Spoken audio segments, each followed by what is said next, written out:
In the Watch Order Task Force, the movies are represented by idiots who think they know the perfect sequence in which viewing pleasure can be achieved. These are their excuses. Hey there, I'm Watch Order Cadet AP, and today I'm on my 4th assignment on the Watch Order Task Force. The captain said to me, if I ace this assignment, he'll let me dress up as a human piñata and get hit by the rest of the department with a bunch of sticks. I'm a lucky boy. So, what is today's assignment? I'll tell you what it is. Today's assignment is this. I am going to be judging the X-Men universe of movies, the mutant universe, whatever you want to call it, the universe of Fox X-Men movies, and I will be putting them into an order of best viewing pleasure for you as a watcher of movies. So let me just round up what we're going to really look at here in this collection today on the episode. So, we're going to look at the original trilogy. This is going to be one set. We're going to pick out one movie from the original trilogy of movies of X-Men OG trilogy.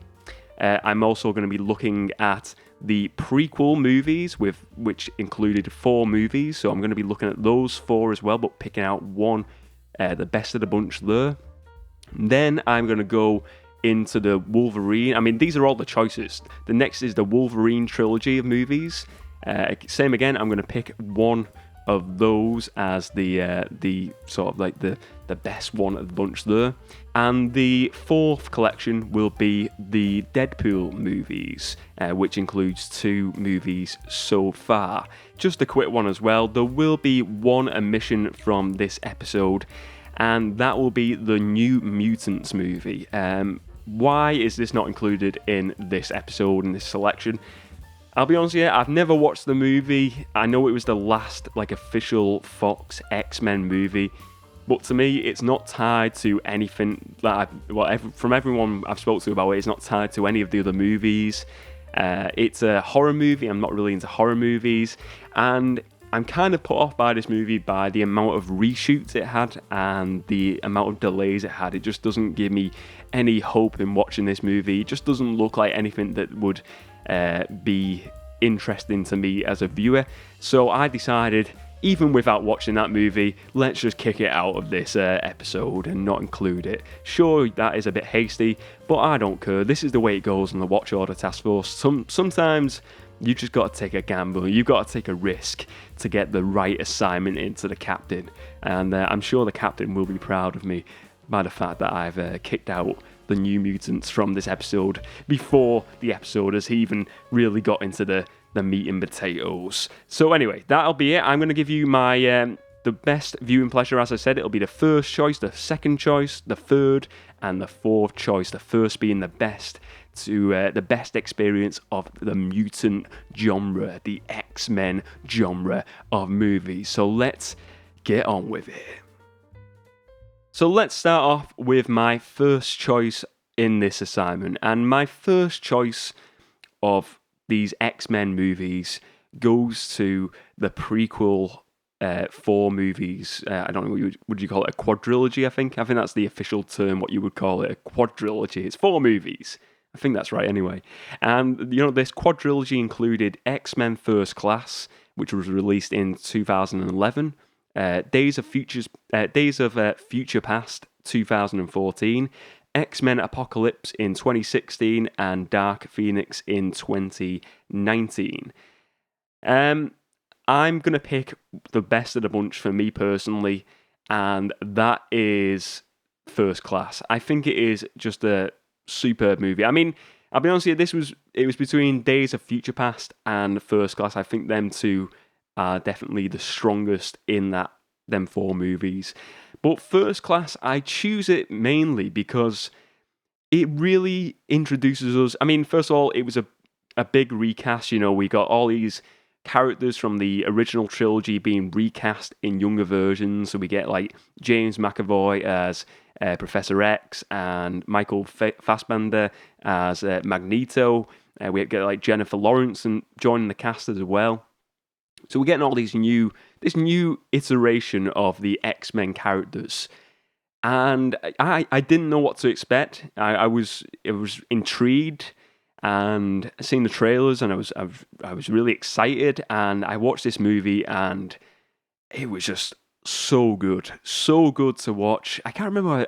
Maybe I don't think I watched it in the cinemas. I think I watched it maybe the first time on DVD. I'm pretty sure. But this was just a phenomenal movie. It was. I mean, it says on the DVD cover here, explosive. And unmissable. And I really think that sums this movie up. It was just from start to finish, the introduction of Magneto's character. It goes back to them origins of him in the camps as a child, and then you see Professor X's origin with him sort of being brought up with Mystique, Jennifer Lawrence's Mystique, as children, and then you see the two paths crossing of Magneto and Professor X, and then them starting the X-Men. And you see at first, Magneto is a good character, really. I mean, he's more like I suppose he's a good character in this, but he's definitely got villainous tendencies, and he's got a chip on his shoulder where he wants to get revenge on for his family and kill the people who murdered his family. So he's always got that in the back of his mind, but it's just, I love the telling of this origin, and I think they nail it as an origin story. They really nail the telling of these characters and reapproaching these characters and giving them a new layout, and really building also upon what came before with that original trilogy. Because we start off in that OG original X-Men movie of Magneto and Professor X, them against each other, but also we see hints of them having a friendship and being friends at one point in the past. And now we go back and we see where that journey started, how that friendship began, how that friendship, is going to be fractured in the future. And it really is just a great storytelling opportunity, and they really nailed that opportunity, in my opinion. I think the casting was great throughout. I think they had a really good cast. You got Kevin Bacon in there as well as the main sort of like villain in this. It was I think it was under like new directorship. I think there was a new director on this. I think it might have been, was it Simon Kinberg? He might have directed this one.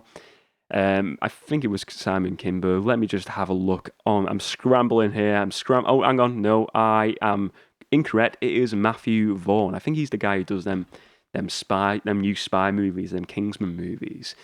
But I really enjoyed it. I loved, like, they still didn't have like a lot of the classic designs. They had a bit of it. They had like a bit of the yellow in there, but still avoided it to a degree. My favorite characters, though, I mean, like the Beast, the big blue Beast guy, played by the British actor Nick. What was his name? I forget his name. Nicholas Hoult. That's right. And I think he's a great character. They've thrown him in there. My standout, though, would be Michael Fassbender as Magneto. I just think he's just such a tormented character.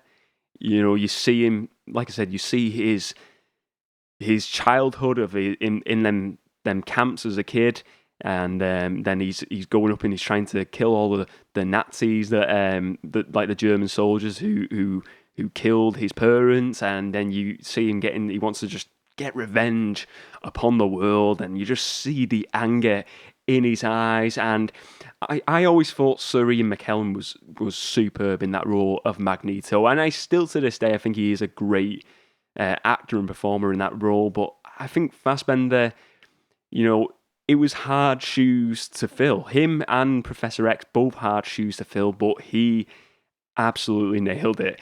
One of the really fun parts as well in this is when they're going on recruiting for more like mutants for the X-Men, and you see them going up to, it's in this short scene, they go up to Wolverine, and he just basically tells them to F off. And I love that. I think it was ace. Great moments throughout this movie, great music, a great story from start to middle to finish. I think this represents the best of this prequel trilogy. I think it really gives us a real good look at what the mutants are in this world, and what the X-Men is, going on that first mission.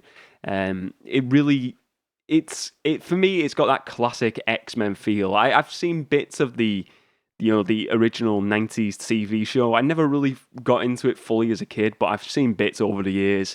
And to me, that was like a best incarnation of what the comics is, the 90s animated cartoon.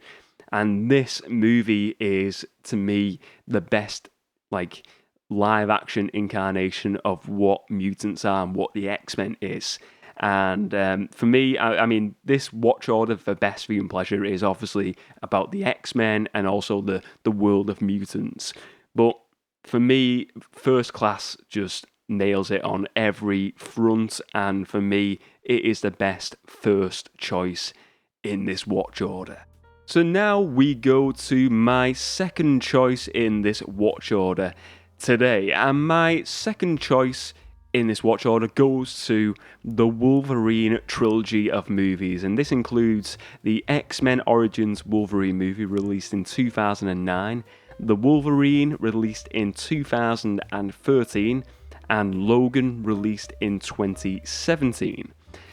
So why is this my second choice in this watch order? Well, first of all, what is my representation of this group of movies, this trilogy? My choice is Logan, first of all. That is my representation of this particular trilogy. And for me, Logan represents this trilogy so well. It's so well indeed. It is just a perfect movie. A perfect movie of filmmaking, visualization on screen, scripting, story, character progression. It's just got everything for me personally as a viewer of movies. I've said this if you watched any of my videos about talking about Wolverine or Logan specifically in the past. This movie I initially just it didn't click with me. I couldn't get into it, and I watched it and I was like, oh, this is not really for me. It's not what the X-Men movies were. It was totally different to what the X-Men movies were. The X-Men movies, to me, I think, big team-up movies. Sometimes there's a few little jokes in them, and this felt more, it had a more realistic edge, a bit more realism to it, a bit more grittier, darker, and it was very different visually, and it just felt different. This is Logan in this story, Wolverine. He's at the end of the road. He's an old man. He's beaten down. His healing powers are not working as well. He's looking after Professor X, who's got like this super like mutant dementia going on.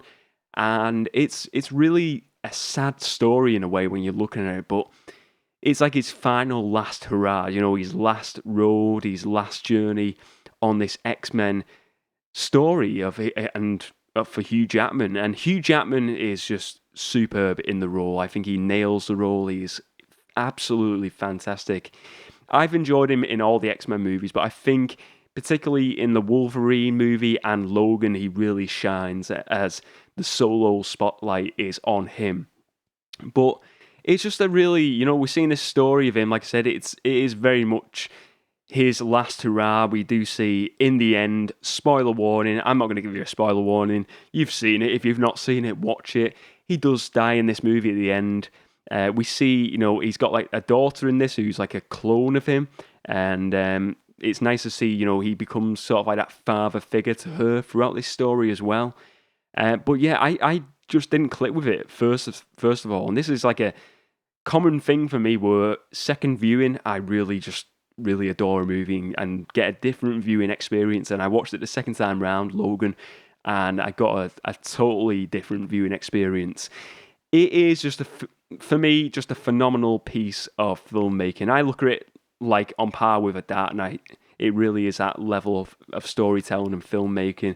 It's one where for me, why it clicks with me the most is because it's a journey. You've been on this journey with this character of Logan for like 15, 20 years, whatever. and you get an emotional attachment to him, and you feel for him, and it's like you know what's going to happen. You know he's getting to the end of the line, and you've seen him, and you've seen this. He's went from being this like super strong guy to he's like a weakened old man. But then you see, he's caring for the people. He's caring for Professor X. He's caring for this kid then as well. And he's just trying to do the right thing, really. But he's still got all these struggles going on in his mind. And he's had a tough life. He's had a tough, long life as well. So it's really sad. And you look at it all, all the X-Men are pretty much gone. He's no longer an X-Men. And it's like the kids have like the comics of the X-Men and stuff like that. It's really, really weird in this movie. But I love it. I think it's just visually quite stunning. Visually, I think it's obviously. I think the director James Mangold has really went for a certain look. He wanted it to look different from what the X-Men movies for. It doesn't feel or look like a superhero movie. It's like in this sort of like kind of like a post-apocalyptic world in some cases around it in the story. And it's just a stunning story, absolutely stunning story, and I love it from start to finish. I think it's really great, really gripping the story, and it is for me. This is what represents the best of the second choice in the watch order for this assignment. So now let's go to the third choice in this watch order. What would be my third choice in this mutant watch through of movies? My third choice would be the OG, the original trilogy of X-Men movies, and that includes the very first X-Men. This is shocking to me now. X-Men, the original movie, was released in the year 2000, the millennium. That's when the original X-Men was released. X-Men 2, or X2 as it's known in the world by the looks of it, X2, it's on Wikipedia, that's what it's saying, is 2003, 3 years later, and then we have 3 years after that, 2006, X-Men The Last Stand. Representing my watch order here, my representation of this is going to be the first film. The first film introducing us to the world of X-Men, Mutants. And really, this is just, first of all, this coming out in 2000, this is before, Spider-Man, what was that, 2002? The Spider-Man movie with Tobey Maguire. And before this, what did we have? We had the Batman movies of the 90s, and we didn't really, is this the first, big-time Marvel movie? It kind of is, isn't it? I don't think, maybe was, I don't think, was the original Fantastic Four movie maybe around that same time. I'm pretty sure the X-Men was the very first one. So, I'm going into this as a kid, watching this movie, and not really knowing a lot about Marvel comics. Never read comics as a kid. Not really knowing much about the characters. As I said, I didn't really watch the 90s cartoon that much as a kid. I kind of knew of it. And I remember, in school, people would say, they'd mention names like Sabretooth or Wolverine, and I would pretend to be one of these characters or whatnot, and I had no idea of who was who was a good guy, who was a bad guy, whose character had which abilities, or necessarily what a mutant was or what an X-Men was. I wasn't aware of this, so watching this as a kid, it is totally new ground for me, and I imagine it's new ground for a ton of people watching this for the first time. I can't really remember my first experience of watching this, I'll be honest with you. I imagine it would have been on at home. I don't think I would have seen this at the cinema, I'm pretty sure. I think this would have been a home release for me as a kid. But, early memories, I remember just being just amazed at this, the big team-up movie of characters and these different superhero abilities of these different characters as well. Like psychic powers, claws coming out of the hands, laser eyes. It was just amazing to watch as a kid. And it was cool to just see this introduction. Because, for me, the first X-Men movie, you're looking at it as the point of view of Logan as Wolverine. He's like this rogue guy, and then he's taken in by the X-Men, by Professor X, and then he joins the X-Men, taking on Magneto in a big final battle.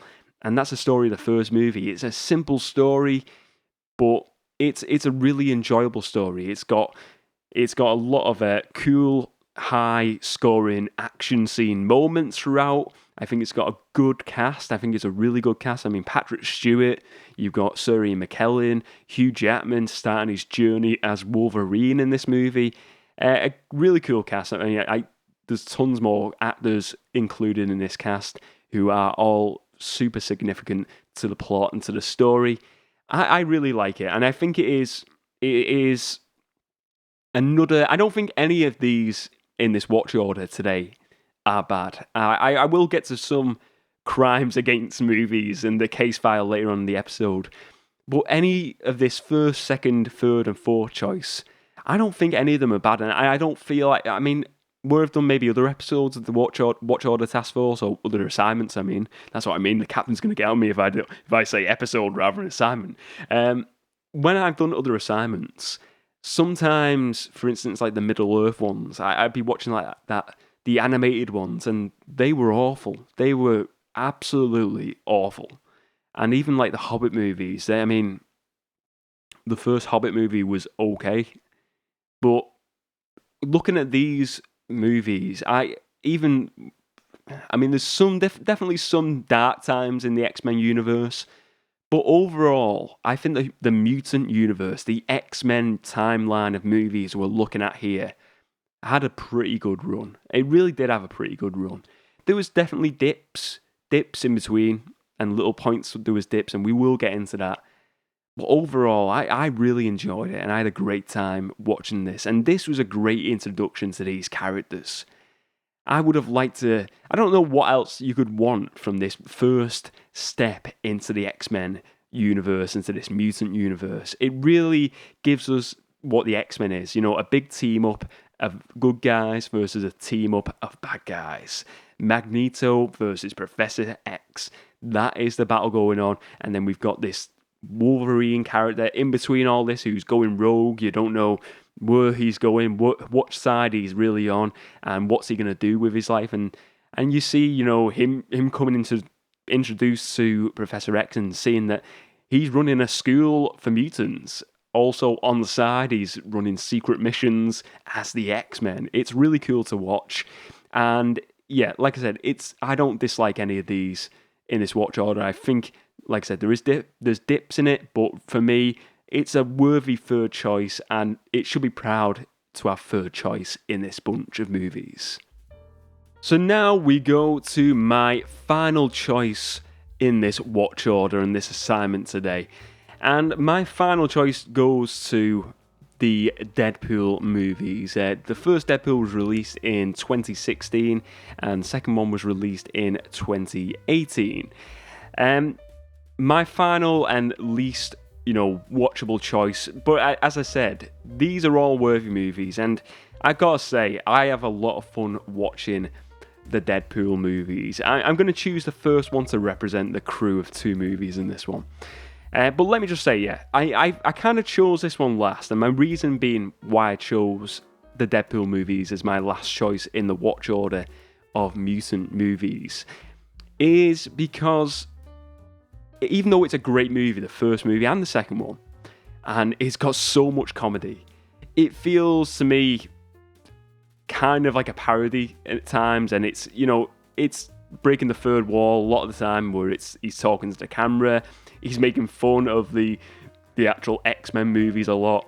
It feels kind of separated in a way to what the X-Men universe is really, but I still think it's worthy of talking about in the X-Men universe, that character of Deadpool, because I still think Deadpool, I mean, we look now at where's X-Men going in the future. Deadpool, that character with Ryan Reynolds in that role, is probably the only one who could potentially move over to what is going on in the current MCU. And it has been announced they're going to do a Deadpool 3. He's going to be in the MCU as well, so that's kind of like already been set in stone, really. Whereas the rest of the X-Men universe, it's kind of you don't know. It's blurred at the moment. We don't know whether we're going to see any of these cast and characters from these old X-Men movies being brought over, or whether we're going to get a totally new reboot with a new cast.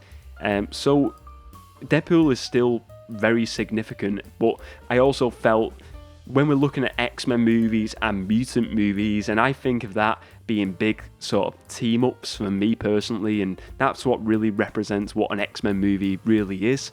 And I'm not sure you could say that you're being a hypocrite, what about Logan? I just think Logan was an exceptional case of being a superb film, and it had to be the second choice at least.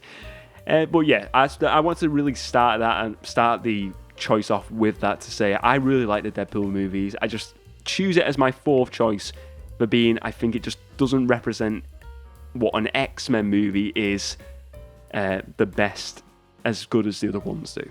So what do I like about this one anyway? Let's move forward. First of all, Deadpool, superb, funny movie. A great start. I love the intro is phenomenal. A great song and just great the way it's all put together. The story is great, the way it sort of like backtracks itself to tell the origin of Deadpool first, and then it goes back into the present day of the opening scene is really cool. There's some really good action set pieces as well. Ryan Reynolds just steals the show in this. He is just a charisma machine. He just pumps out charisma, pumps it out, and just every time he's on screen, he steals the scene because he's just full of energy, full of charisma, and a superbly funny guy on set, on the screen, and watching him. So I think he's just made for that role. And considering he was in the original Wolverine X-Men Origins movie in that same role as Deadpool or as Wade, and he had glimpses of that same character in that, but we got that finished article where he had the mouth like sewed up, and it was an awful end to that character. But we got this reboot of him in this, and apparently it's an interesting story. I think he leaked like a little like a show reel of this. They put like a little bit of a reel together to show Fox, and I think it was gonna kind of get like lost in the shuffle, but he accidentally released it online, or something like that. I think the story goes, and then it got so much popularity from this release on the internet. It was on like YouTube and stuff. He shot some bits with the suit and just doing some gags and stuff like that. People loved it so much they give the green light for the movie, which is super super cool in this day and age. That it got a film by leaking the sort of like a demo reel of the movie. I think that is awesome. I think the villain's pretty good in this as well. You've got the villain of Ajax. You've just got him turning into Deadpool and then trying to get revenge on the people who made him the way he looks, because he gets like turned into this Deadpool character and all his skin changes, and because he's got like terminal cancer. What they do, they turn the terminal cancer into like a mutant gene where it cures him from cancer, but all his skin just gets destroyed and he becomes like this sort of like hellish mutant to look at. And then we see he gets his redemption in the end. He gets revenge on those that did that to him, and he's still superpowered. And he can. What is Deadpool's superpowers? I mean, for Deadpool, his superpowers is his arms can be chopped off and they can just regrow back, and it's really cool that. So he's just indestructible. He's a great superhero to have, isn't he? I mean, you can't get a better superhero than that. He's just indestructible all the time, and he just regrows his limbs. I think that's cool. But yeah, I think it's a really fun movie. I love the tongue-in-cheek moments in this. I love like the way he's looking at the camera and making gags about like Hugh Jackman and the rest of the X-Men. I think they're all really fun, good bits of this film. It's a fourth choice, but still, the Deadpool movies get a thumbs up from me. They are great films. So that is the watch order wrapped up, and let's just go over them watch order choices again. So the first choice is the prequel trilogy. The second choice is the Wolverine trilogy. The third choice is the X-Men original trilogy. And the fourth choice, the one you want to watch last, is the Deadpool movies. Great movies. Definitely check out all of those movies. But now, before we end this assignment, I must do something. We must have a special case file here for this assignment, and the case file is labelled Crimes Against Movies. That is right, the Crimes Against Movies case file. And you know what? There's quite a few crimes in the X-Men Mutant universe, I must say. And this is tough to look at, but we've got to do it. This is part of the assignment I must present to you, ladies and gentlemen, and to the captain. So, let's start off with, first of all, I mentioned in this episode, the X-Men franchise, for me, overall, a lot of the time, is on a positive. It's on a high. But there are dips, as I said. Now, what are the dips? I will tell you what the dips are.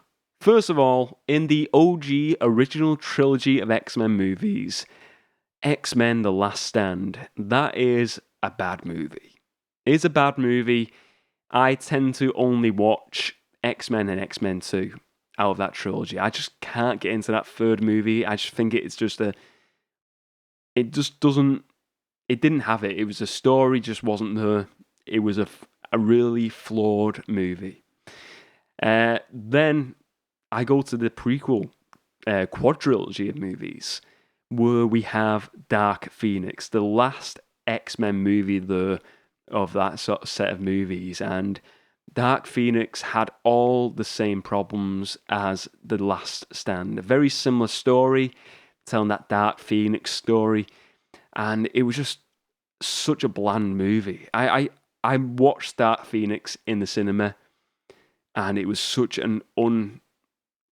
just a really bad experience watching it. I remember watching it, and it was one where I was just itching to get out of the cinema. I didn't enjoy it, and I found it really boring to watch. The story just didn't grip me in.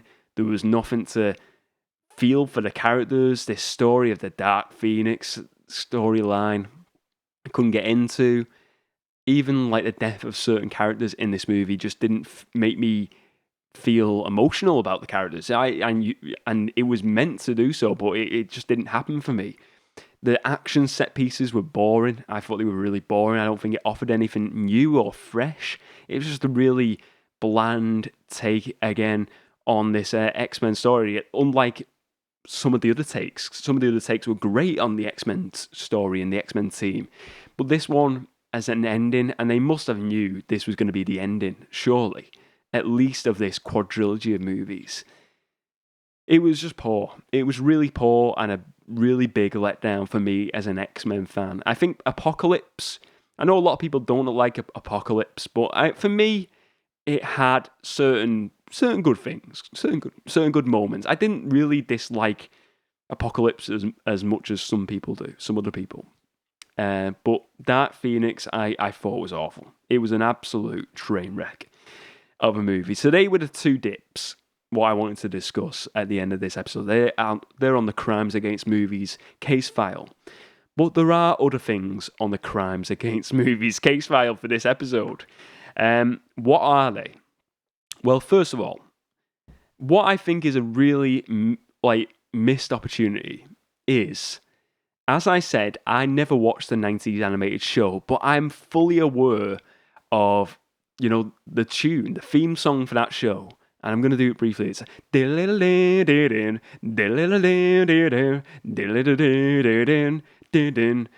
know it. You know the theme song. I would have loved to have to have heard a rendition of that at some point in those movies.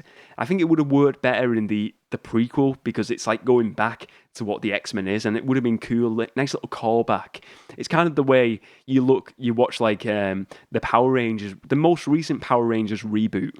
They had an original score, and I appreciate that. The score was great, but they just give us for a quick, short moment the Mighty Morphin Power Rangers theme song in there, and it was just a great fan service, a great fan moment.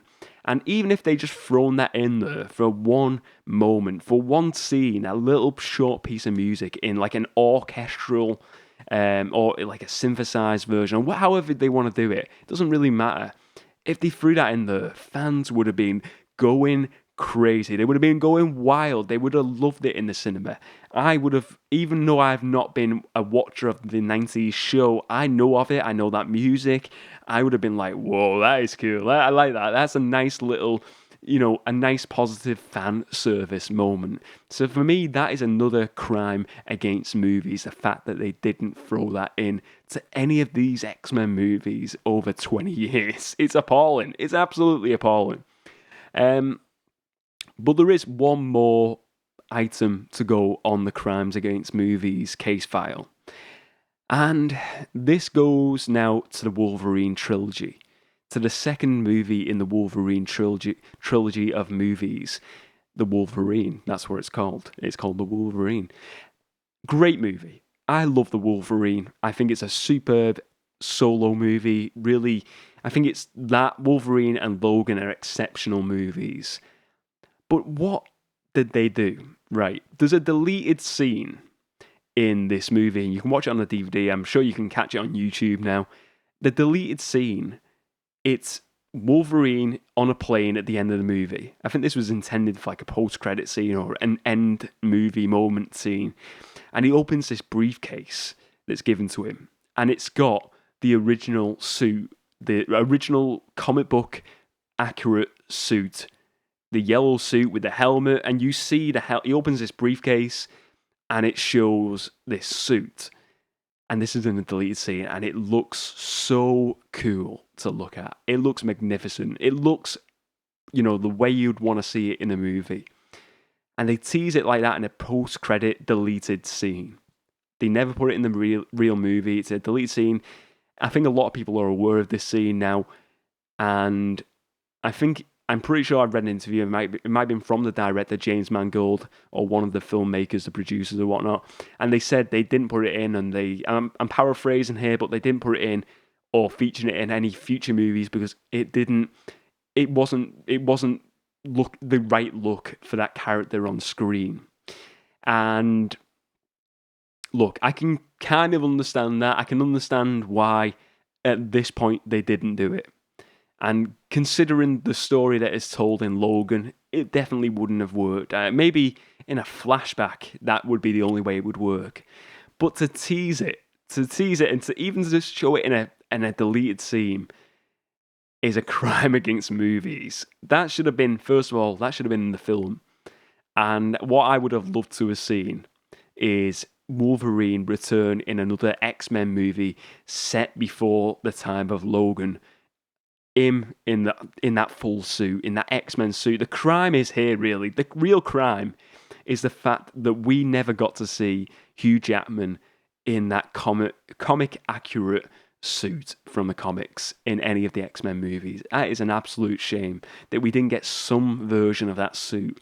Considering now what we're seeing in the MCU side of things, like we've got the new Hawkeye TV show coming out, and they're now going to a more comic accurate look of his costume. And even if you look to a lot of like the suits and costumes within the MC Marvel Cinematic Universe, a lot of it has been pretty comic accurate on the suits and the look of the characters so far.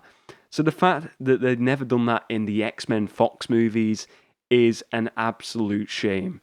I'm hoping that in the future, in the MC movies or whatever TV show of X-Men, whatever we get eventually, I'm hoping that we will get an X-Men accurate suit in the costume department, because they really failed us on the costume department. They teased it at the end of X-Men Apocalypse, like these suits, but we never really got a true payoff of like what the classic X-Men looks like for me personally. And I'm really gutted we never got to see that character of Wolverine in the yellow with the mask on. I think it would have been cool to see, but look, it is just one of those things that never happened, but it is a crime against movies, and that is why it's on the case file. So that is the assignment done and dusted. Hopefully the captain likes my choices and my watch order. and he gives me the thumbs up, and I can get that human pinata suit on and get hit by those sticks by the rest of the department. I can't wait. I really can't wait. I hope he gives me the thumbs up. But I hope you enjoyed this Patreon exclusive bonus podcast today, the Watch Order Task Force. I hope you enjoyed the choices of my watch order for best viewing pleasure. Hopefully, maybe you've never watched any of these movies and you're watching this with fresh ears and you're thinking, I've given you some positives here. I've given you some real good knowledge of these movies moving into watching them. But maybe you're just thinking, Watch Order Cadet AP, you got it wrong. Your watch order sucks. And I'm going to tell you what my favourite watch order is. And you know what? I would love to find out what your favourite watch order is of the X-Men Mutant universe of movies. Let me know your picks. But thank you very much for supporting the Patreon podcast. Thank you very much for listening to the Watch Order Task Force. I will see you next time on the next assignment of the Watch Order Task Force.